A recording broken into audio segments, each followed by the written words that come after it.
Obviously, very hard-fought game between two teams, and got to give Wake Forest credit and congratulations to them on the win.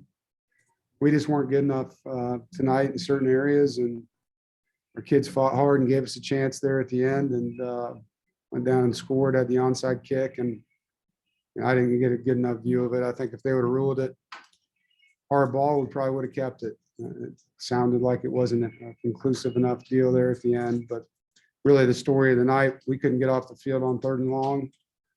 That hurt us, and our 3rd down offense hurt us. And those two things, accumulated throughout the game.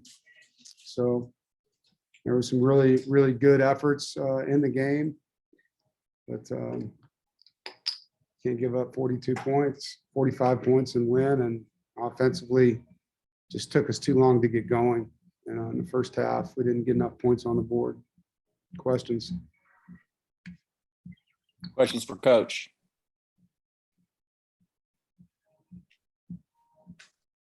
Go ahead, David.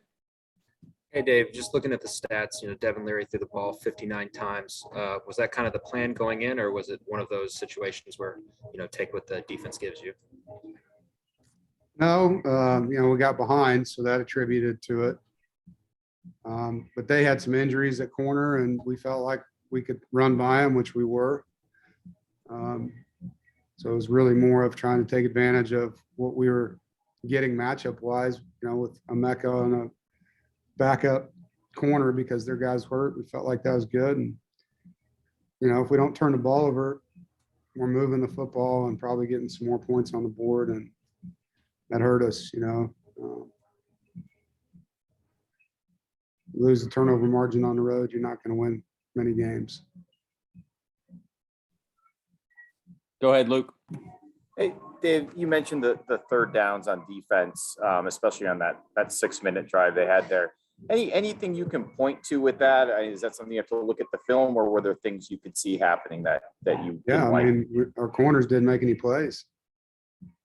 We either PI'd them or had a ball completed on us multiple times. It just didn't make any plays at corner in that drive. And we tried to play coverage. We tried to blitz, and we had 14 penalties. I don't know how many of them were PIs or holding in the secondary, but there was a lot of them that were. And I need to watch the film on them to see if they're all legit. But we need to play the ball better and play with poise. And they throw a deep ball, we got to turn our eyes and our head and look for the football like we're coached. We didn't do that. Go ahead, Brett. Dave, what went into the decision to not kick the ball out of the end zone at the end of the first half after you scored?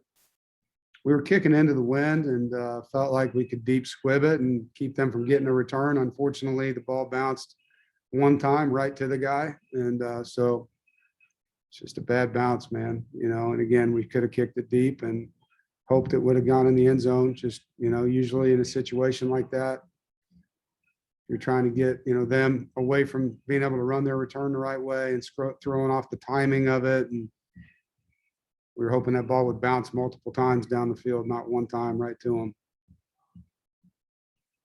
Go ahead, David.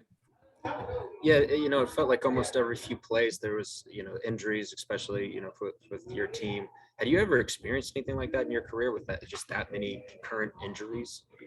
We're held together by duct tape at some spots right now, man. We got some kids playing with a lot of bumps and bruises. And as you know, our depth chart on defense has been decimated. Savion's out now too. So we're really down some players, and the guys that are playing are beat up, and they're playing with a lot of grit, a lot of toughness, but it's taken its toll on us. Yeah. We just don't have the rotation, that we would like to have, that we had earlier in the year. Go ahead, Jonas. Coach, after the game, a lot of the guys kind of stood out here and watched the celebration. They hung out in the field for a while, like they were trying to just remember this feeling and kind of soak it all in. Did you tell them that, hey, there's still plenty to play for? Is that part of your post-game message in the locker room? Yeah, I did. Obviously, winning the Atlantic is out of our control now. Some things are going to have to go in our favor with Wake losing some games. All we can control is our next two, and try to win both of those. And We got 2 home games here to finish out the season and a bowl game. So there's a lot to play for. But right now it's, you know, we got some disappointed and upset coaches and players, and, you know, it's okay to feel that way, feel that pain and that hurt tonight. And we'll get back to it tomorrow and get these guys back to where they need to be and get ready for the next one. Go ahead, Patrick. Coach, there's been a lot of talk about, writing your own story and controlling the destiny, as you just mentioned. I mean, how does that story change from here? Well, we don't control the destiny anymore. So, you know, at this point, it's how we respond to adversity and how we finish. You know, we get Syracuse at home, we get UNC at home, and we get a bowl game. We got 3 opportunities to go play great football with people we love, and that's what it's going to be about. So, you know, the narrative's changed a little bit, but the fact that we got to go compete doesn't. Last question for Coach from James Henderson. Hey, Dave, you just completed 4 out of 5 on the road. I don't know if that was the first time you've done that. I mean, at state, was it? And how tough was it having to deal with that? Yeah, and I think 4 of the 5 were at 7:30. So it's been a long 5 weeks, man. Getting home at, you know, anywhere from 12 to 4 in the morning, and being on the road as much as we've been, it's been a grind. So be good to finish at home. But yeah, it was definitely a challenging midsection to the schedule, and I have not been through that, to answer your question. No. Thanks for joining us, Coach. All right.